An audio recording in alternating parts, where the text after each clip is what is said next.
These houses are overpriced. I'm just going to wait till the market crash. Have you ever heard that before?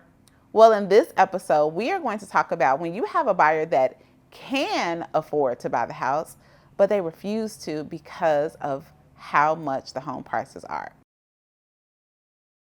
Now, first things first, okay? I've already shared with you in the last video where we talked about people who have a champagne taste but a beer budget, that we cannot force anybody to do anything. But I know, like me, you have some buyers circling around, and they've been circling and they've been circling, and they haven't pulled the trigger, large in part because they just feel like houses should be cheaper even though they can technically afford it. So let me just break it down to you. Some things that you can do to handle these objections so that you can get closer to getting them off the bench and into the home buying game.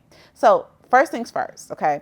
I despise when agents want to say in every single scenario, this is a great time to buy. Because the reality is that this economy is janky, okay? And there is a lot of uncertainty from home prices to the price of milk and eggs, right? Just everyday living has gotten a lot more expensive. So what I want you to do is be human, take away the commission breath and your salesy attitude, and actually acknowledge that there is some truth to what your clients are feeling, okay? And I'm not telling you to have a pity party with them, but just acknowledge it. Like, you know what? I too agree that it looks a lot different to purchase a house now than it did 2, 3, 4, and definitely 5 years ago. But, and this is where you get to be an educator and give context, right? You get to talk about appreciation and how that works and how we had rapid appreciation. And now, you know, we are in a more corrective market, but don't try to move past it and just talk about why it's such a great time to buy, because buyers do need to be more thoughtful because of the climate that we are in, and acknowledging it, you are going to get trust from somebody. I'm not just trying to sell you. I am here to help you make the best decision for you or for your family. So we're going to start off with acknowledging, right? Acknowledging, like, you know what? I hear exactly what you're saying, and then going from there. Then the next thing, like anybody, I want you to be clear on what is the motivation. So hopefully, if you're to the point where, you know, we know they're pre-approved, we know that they can afford the home, and price is the factor that's holding them back, we have already done some digging, like what in the first place was, why did they even reach out to you? Why are we even this far along in the game? Why are they wanting a house and wanting to move? Maybe they already have a home, but the current home is no longer serving them, right? Maybe the neighborhood has changed, or it's too much house, or it's not enough house for their family. It's not serving them anymore. Or maybe they're a first-time home buyer and, you know, they're really sick of having to walk all the way down the stairs and through the whole apartment complex just to take out the trash or to walk the dog. Like, be very clear on that motivation, because, and really, we've talked about it before, the motivation that we're really looking for is the pain point, okay? This is not necessarily the market where people are making a lot of decisions to feel better. They want to stop the bleeding, right? I want to stop how ignorant my landlord is, and how, you know, how I don't have the space, and how me and my wife are into it every single day because my tools are in the garage and I need them there. Like, figure out what the problem is so that you can help them say, what's really the bigger cost here, okay? So there is a financial cost that you have to figure out, but how much longer are you going to be able to live and have this emotional cost, this headache that this home or your living situation is presenting you with?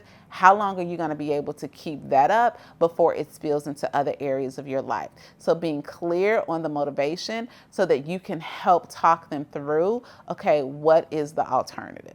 The next thing, when I have clients that are like hyper fixed on, you know, the price of a home or interest rates or something like that, the first thing that I want to talk to them about oftentimes is affordability.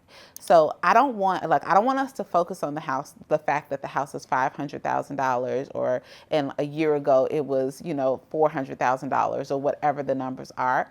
I want to know, what does your mortgage need to be?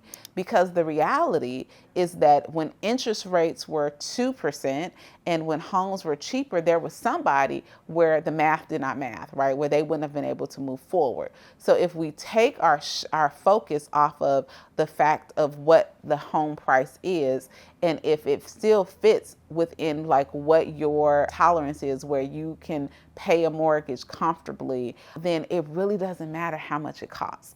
And I know, let me tell you, I am such a weird person, and I think about something like this. Just recently, I had an event and I had someone do some catering for me, okay? And I gave her a budget. And within this budget, I said, hey, I want all of our food to fall within this budget. Well, I made the mistake that when she came to my house and she was pulling out the food, I was looking at the prices of certain items and started to freak out like, oh my gosh, I can't believe you paid this much for this and that much for that. But then she looked at me and she said, I stayed within the budget. So even though the individual line items may have looked different than what I would have spent at the grocery store, she did what I asked her to do, which was stay within the budget. So that's the same thing I want you to go back and talk to your clients about.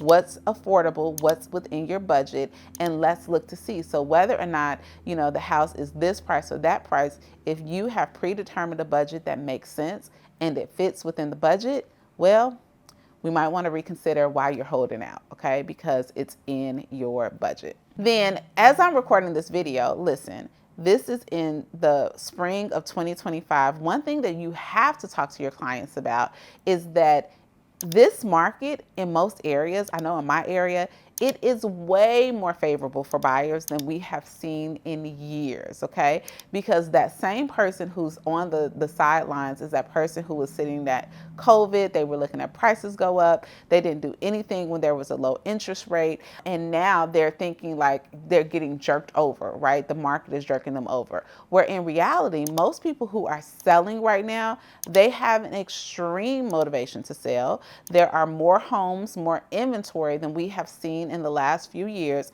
which means that because the demand is not as high, there's more supply, there's more opportunities for buyers to negotiate terms that are going to be really, really favorable.